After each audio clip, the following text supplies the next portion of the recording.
Assalamualaikum warahmatullahi wabarakatuh. Nama saya Mutia Nur Fauzia dari kelas A2 Prodi Bimbingan dan Konseling. Di sini, saya akan mempresentasikan materi mengenai membangun karakter dalam perspektif filsafat pendidikan Ki Hajar Dewantara. Berdasarkan jurnal yang telah saya baca dengan identitas penulis I Gusti Agung Made Gede Mudana dengan jurusan Pendidikan Agama dan Bahasa Bali dari Universitas STAHN Empu Kutara Singaraja, Indonesia. Adapun bagian abstrak dari jurnal yaitu sistem pendidikan yang dikemukakan Ki Hajar Dewantara merupakan wasiat luhur yang patut dijadikan sebagai acuan dalam pengembangan pendidikan karakter. Pendidikan menurut Ki Hajar Dewantara harus bersifat nasional, artinya secara nasional pendidikan harus memiliki corak yang sama dengan tidak mengabaikan budaya lokal.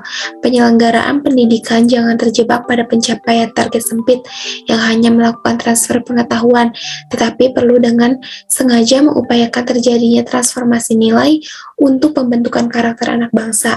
Pembentukan karakter peserta didik perlu melibatkan tripusat pendidikan, yaitu keluarga, sekolah, dan masyarakat secara sinergis. Adapun bagian pendahuluan yaitu bangsa Indonesia membutuhkan 5 karakter untuk dapat menampilkan jati diri dan bersaing dengan bangsa lain, yaitu yang pertama, karakter bangsa yang bermoral atau religius, kedua, karakter bangsa yang beradab, ketiga, karakter bangsa yang bersatu, keempat, karakter bangsa yang berdaya, dan yang kelima, karakter bangsa yang berpartisipasi. Sekolah merupakan salah satu faktor yang mempengaruhi pertumbuhan dan perkembangan anak, terutama untuk kecerdasannya. Lingkungan masyarakat adalah lingkungan tempat tinggal anak, juga meliputi teman-teman anak di luar sekolah. Kondisi orang-orang di lingkungan desa atau kota tempat tinggal anak juga turut mempengaruhi perkembangan jiwanya. Dan isi dari jurnal yang telah saya baca yaitu mengangkat pemikiran seorang tokoh besar seperti Ki Hajar Dewantara tanpa terlebih dahulu memahami dan mempertimbangkan kondisi sosial dan politik masa hidupnya yang mengiringi pertumbuhan pemikirannya tentu akan memberikan dampak yang kurang baik karena pada dasarnya Ki Hajar Dewantara merupakan produk sejarah masa lampau. Adapun pengertian karakter pendidikan menurut filsafat pendidikan Ki Hajar Dewantara. Ki Hajar Dewantara memandang pentingnya pendidikan karakter sebagai bekal untuk meraih cita-cita, karena karakter manusia menjadi modal utama dalam menjalani kehidupan. Ki Hajar Dewantara mendefinisikan pendidikan adalah sebagai daya dan upaya yang dilakukan untuk memajukan bertumbuhnya budi pekerti, kekuatan batin, karakter, pikiran, dan tubuh anak agar dapat mencapai kesempurnaan hidup, yaitu kehidupan dan penghidupan anak-anak peserta didik dapat selaras dengan dunianya. Pendidikan yang dimaksudkan oleh Ki Hajar Dewantara memperhatikan keseimbangan unsur cipta, rasa, karsa yang tidak dapat dipisah-pisahkan. Ini memperlihatkan bahwa Ki Hajar Dewantara tidak memandang pendidikan hanya sebagai proses transfer ilmu atau ilmu pengetahuan atau transfer of knowledge, tetapi sekaligus juga sebagai proses transformasi nilai atau transformation of value. Dengan kata lain, pendidikan adalah proses pembentukan karakter manusia agar menjadi manusia sebenar-benarnya. Jika itu terjadi, orang akan senantiasa dapat mengalahkan nafsu dan tabiat-tabiatnya yang asli.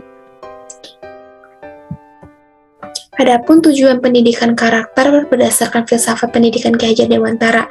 Ki Hajar Dewantara mengungkapkan bahwa pendidikan merupakan proses pembudayaan, yaitu suatu usaha pemberian nilai-nilai luhur kepada generasi baru dalam masyarakat yang tidak hanya bersifat pemeliharaan, tetapi juga dengan maksud memajukan serta memperkembangkan kebudayaan menuju ke arah keluhuran budaya manusia. Upaya kebudayaan pendidikan dapat ditempuh dengan sikap yang dikenal dengan teori trikon, yaitu sebagai berikut. Yang pertama, kontinuitas, yang berarti bahwa garis hidup kita sekarang harus merupakan lanjutan dari kehidupan kita pada masa lampau. Yang kedua, konvergensi, yang berarti kita harus menghindari hidup menyendiri, terisolasi, dan mampu menuju ke arah pertemuan antar bangsa dan komunitas antar negara.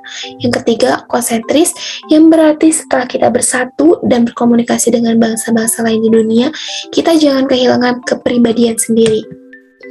Adapun dasar pendidikan menurut filsafat pendidikan Ki Hajar Dewantara. Falsafah pendidikan Ki Hajar Dewantara bukan semata-mata sistem pendidikan perjuangan, melainkan juga merupakan suatu pernyataan falsafah dan budaya bangsa Indonesia sendiri. Sistem pendidikan tersebut kaya akan konsep-konsep kependidikan yang asli. Ki Hajar Dewantara mengembangkan sistem pendidikan melalui perguruan taman siswa yang mengartikan pendidikan sebagai upaya suatu bangsa untuk memelihara dan mengembangkan benih turunan bangsa itu. Untuk itu, Ki Hajar Dewantara mengembangkan metode AMOU sebagai sistem pendidikan yang didasarkan atas kemerdekaan dan kodrat alam. Sistem pendidikan Ki Hajar Dewantara berdasarkan 5 asas pokok yang disebut Pancadharma Taman Siswa. Yang pertama, asas kemerdekaan, asas kodrat alam, asas kebudayaan, asas kebangsaan, dan asas kemanusiaan. Lalu ada pokok ajaran sistem pendidikan Ki Hajar Dewantara. Pokok ajaran Ki Hajar Dewantara menyatakan bahwa pendidikan yang cocok untuk anak-anak Indonesia adalah pendidikan nasional, yaitu untuk menyelenggarakan pendidikan nasional, beliau mendirikan Lembaga Pendidikan Nasional Taman Siswa yang kemudian dikenal sebagai Perguruan Taman Siswa. Untuk itu, Ki Hajar Dewantara mengemukakan konsepnya mengenai pendidikan nasional yang direalisasikan mulai tanggal 3 Juli 1922 dengan mendirikan perguruan taman siswa di Yogyakarta dengan tugas-tugasnya. Yang pertama, mendidik rakyat agar berjiwa kebangsaan, berjiwa merdeka. Yang kedua, membantu perluasan pendidikan dan pengajaran pada waktu itu yang sangat dibutuhkan oleh rakyat banyak, sedangkan sekolah yang disediakan oleh pemerintah hanya untuk Belanda saja. Ki Hajar Dewantara telah menciptakan sistem pendidikan yang merupakan sistem perjuangan. Falsafah pendidikannya adalah menentang falsafah penjajahan, dalam hal ini falsafah Belanda yang berakar pada budaya Barat.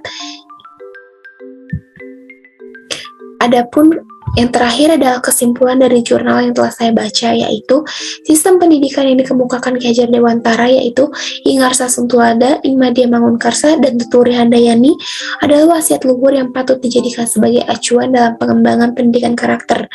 Pendidikan menurut Ki Hajar Dewantara haruslah bersifat nasional. Pembentukan karakter peserta didik perlu melibatkan pusat pendidikan.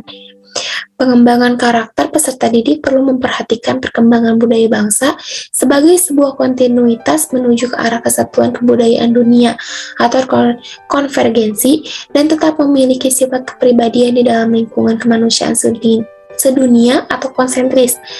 Asas dan dasar pendidikan yang digagas Ki Hajar Dewantara merupakan landasan dasar yang kokoh untuk membangun karakter bangsa bersendi pada budaya bangsa dan tidak mengabaikan budaya asing. Mungkin sekian presentasi yang dapat saya sampaikan. Terima kasih atas perhatiannya. Wassalamualaikum warahmatullahi wabarakatuh.